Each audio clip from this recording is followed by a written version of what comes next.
पुण्यातल्या टॉप 9 बातम्या। तर बॅरिकेड्स हटवल्यानं मेट्रो मार्गिकेवरील रस्ते मोकळे, पावसाळ्याच्या पार्श्वभूमीवर MMRDAचा निर्णय।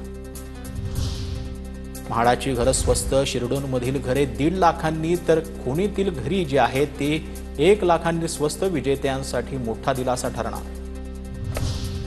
उपमुख्यमंत्री एकनाथ शिंदेंकडून मुंबईच्या नेहरू नगर परिसरातील नालेसफाईची पाहणी, मान्सूनपूर्व कामाचा शिंदेंकडून आढावा।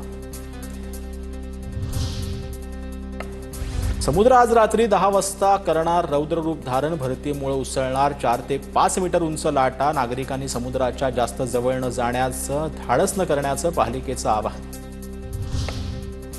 सलमान खानच्या इमारतीत शिरलेला ईशा छाबराला 23 तारखेपर्यंत पोलीस कोठडी। इमारतीमधील एका रहिवाशाला ओळखते, महिलेचा दावा, त्या रहिवाशाच्या चौकशीची शक्यता।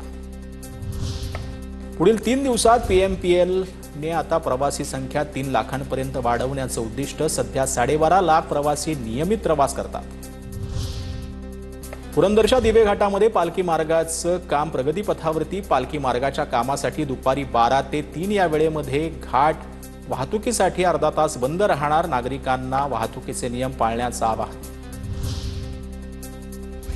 पुण्यामध्ये उच्च सुरक्षा क्रमांक पाटीसाठी वाहनधारकांचा अल्प प्रतिसाद। शहरातील 25 लाख वाहनांपैकी केवळ 4.5 लाख वाहनांचीच ऑनलाईन नोंदणी।